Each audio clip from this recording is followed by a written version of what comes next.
नमस्कार, मिशन बदलो ज़िंदगी से मैं प्रियंका आज आपके सामने हाज़िर हो गई हूँ लेके एक नया अवेयरनेस का टॉपिक और वो है यूरिक एसिड। जी हाँ, यूरिक एसिड आज के समय में एक बहुत कॉमन डिज़ीज़ बन गया है।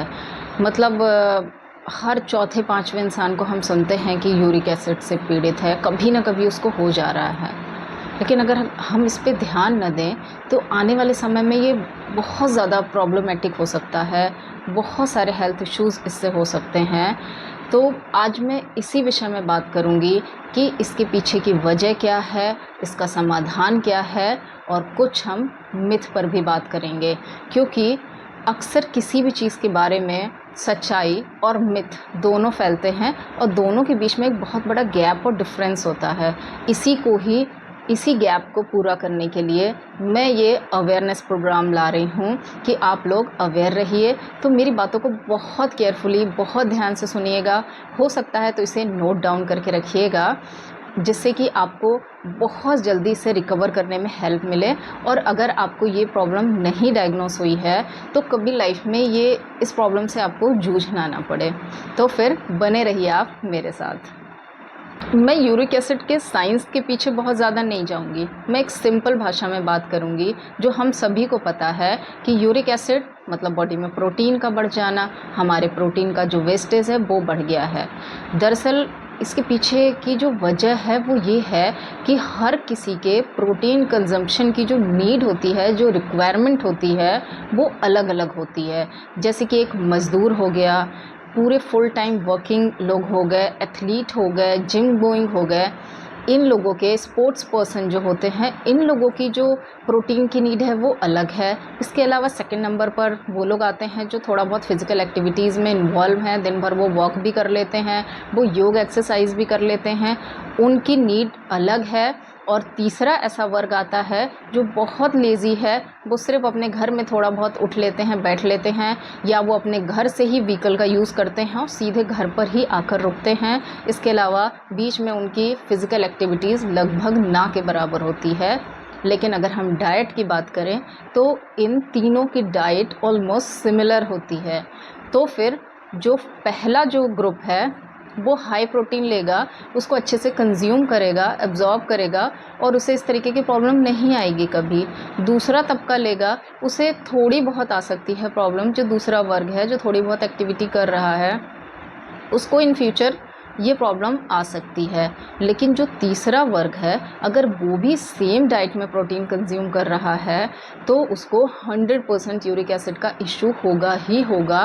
क्यों? क्योंकि जब हमारी बॉडी ज़्यादा किसी भी चीज़ को लेती है फिर उसका वेस्टेज निकलता है, और जो प्रोटीन का वेस्ट होता है वो प्यूरिन कहलाता है, जो कि हमारी किडनी के फिल्ट्रेशन को प्रभावित करता है।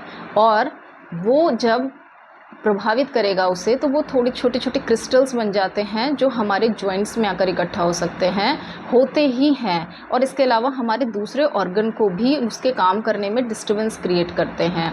और यही वेस्टेज जो होता है वो यूरिक एसिड कहलाता है। और जब ज़्यादा बढ़ जाएगा तो फिर ये गाउट और गठिया का रूप भी ले लेगा। अब बात कर लेते हैं हम यूरिक एसिड से कैसे बचें, और अगर ये हो गया है तो इसका समाधान हम कैसे करें। इसके पीछे बहुत सारे मिथ और साइंस हैं। जैसे कि जिनको यूरिक एसिड हो गया है उनको दाल सबसे पहले मना हो जाती है। पर अगर आपका यूरिक एसिड इनिशियल स्टेज में है, आपको बहुत ज़्यादा प्रॉब्लम नहीं है, तो आप पतली कंसिस्टेंसी की छिलके वाली दाल आप आराम से यूज़ कर सकते हैं। ये दाल की मनाही किसे है? जिनका फ़िज़िकल वर्कआउट बिल्कुल ना के बराबर है, उनका यूरिक एसिड बहुत ज़्यादा बढ़ा हुआ है और वो पहले से अपनी डाइट में धुली हुई गाढ़ी दाल को वो 2 से 3 बार एक दिन में ले लेते हैं। ऐसे बहुत सारे लोग हैं। तो जब ऐसे लोगों को यूरिक एसिड की प्रॉब्लम होती है तो उन्हें दाल लेना बिल्कुल मना हो जाता है। तो ऐसी कंडीशन में आप दाल नहीं लें, लेकिन अगर ये स्थिति है तो आप दाल आराम से कंज्यूम कर सकते हैं।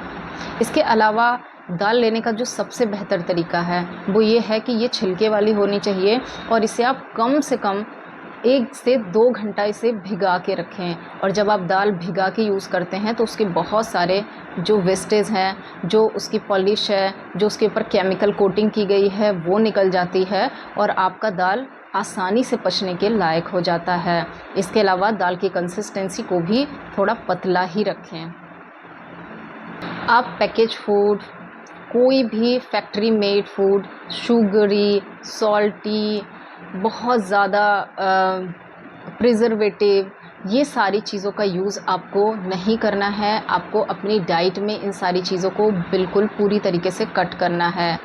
आप सोचते हैं कि आपने मार्केट से जूस ले लिया, कुछ अच्छे अच्छे ब्रांड्स के जूस हैं, आप उन्हें भी नहीं ले सकते हैं क्योंकि उनमें शुगर कंटेंट जो होता है बहुत ज़्यादा होता है। तो आपको यूरिक एसिड में शुगर को भी अवॉइड करना है।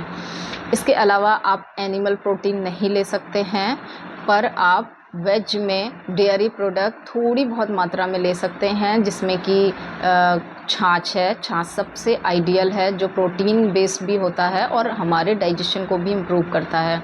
तो आप छाछ ले सकते हैं। कभी कभार मलाई निकली हुई आप दही भी यूज़ कर सकते हैं।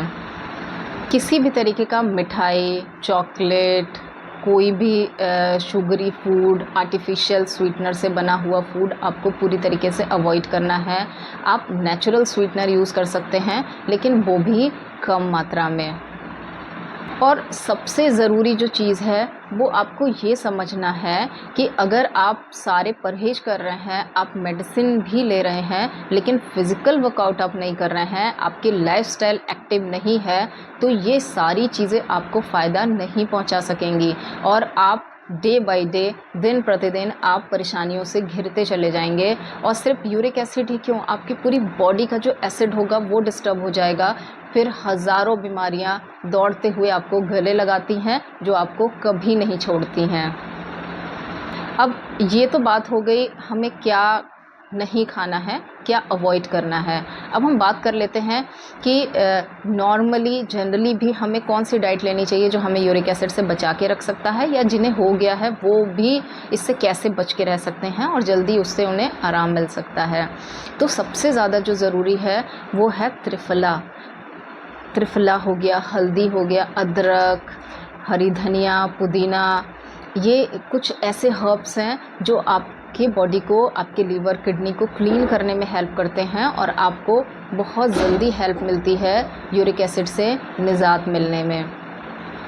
इसके अलावा एंटीऑक्सीडेंट से भरपूर कुछ ऐसे फ्रूट्स हैं, जैसे सिट्रस फ्रूट जो हैं वो बहुत ज़्यादा हेल्प करते हैं। आपका चेरीज़ हो गया, बेरीज़ हो गई, और जिसमें आंवला होता है सबसे पहले, और अनानास हो गया, उसमें जो ब्रोमेलिन पाया जाता है वो एक ऐसा एंजाइम है जो कि आपकी बॉडी को क्लीन करने में हेल्प करता है, तो आप उसकी मदद ले सकते हैं। आप खीरा ले सकते हैं, आप ककड़ी ले सकते हैं, आप कोई भी मौसमी अच्छी सब्जियां ले सकते हैं, पर ब्रोकली ले सकते हैं, पर आपको फूल गोभी, पत्ता गोभी और ऐसी बादी सब्जियों को आपको अवॉइड करना होगा। इसके अलावा जो इसमें जिसको सुपर फ्रूट कहा जाएगा यूरिक एसिड में, वो है एप्पल, सेब। जी हाँ, इसका जो मैलिक एसिड होता है वो आपके यूरिक एसिड को न्यूट्रलाइज़ करने का काम करता है, उसको बहुत तेज़ी से क्लीन करने का काम करता है, तो आपको बहुत जल्दी रिकवरी में हेल्प मिलती है। और ग्रीन टी जो कि एंटीऑक्सीडेंट से रिच होता है, वो भी आपको इसके साथ फाइट करने में हेल्प करता है। इसके अलावा ये आपको और भी बीमारियों से बचा के रखता है। आप स्प्राउटेड ग्रेन ले सकते हैं, इसका जो प्रोटीन है वो आपको नुकसान नहीं पहुंचाता है, क्योंकि इसके साथ आपको बहुत रिच फाइबर मिलता है जो आसानी से डाइजेस्ट भी होता है, और इससे आपको बहुत ज़्यादा एनर्जी, आपको ताकत मिलती है। इसके अलावा आप थोड़ी मात्रा में सोग नट्स ले सकते हैं, आप रेजिन भिगा के खा सकते हैं, किशमिश को भिगा के खा सकते हैं। ये सारी चीज़ें आपको एनर्जी देंगी और आपको यूरिक एसिड से निजात दिलाने में बहुत मदद करती हैं। इसके अलावा जो एक फ़ॉर्मूला मैं आपको दे रही हूँ, एक जो की मैं बात कर रही हूँ, एक की पॉइंट की बात कर रही हूँ, वो ये है कि आपको white sugar, white salt, refined, मैदा, इन सारी चीज़ों को अपनी डाइट से 100% कट करना पड़ेगा। और ये ना सिर्फ आपको यूरिक एसिड से बल्कि आने वाली और भी बीमारियों से बचा के रखेंगी। और अगर आपने इनको पूरी तरीके से अपनी डाइट से कट कर लिया, इनका अल्टरनेट आपने ढूंढ लिया, अपनी डाइट में इसके अल्टरनेट को शामिल कर लिया, तो यकीन मानिए आपको हेल्दी रहने से कोई नहीं रोक सकता। तो अपनी इन्हीं छोटी छोटी सलाहों के साथ अब लेती हूँ आपसे विदा, क्योंकि समय की जो बाउंडेशन है वो सब पर लागू होती है और मैं चाहती हूँ कि थोड़े ही समय में मैं ज़्यादा से ज़्यादा आपको अवेयर कर सकूँ। तो अब समय हो चला है आपसे लेने का विदा। आप हेल्दी रहिए, आप स्वस्थ रहिए, आप खुश रहिए, अपना और अपनों का ख्याल रखिए। नमस्कार।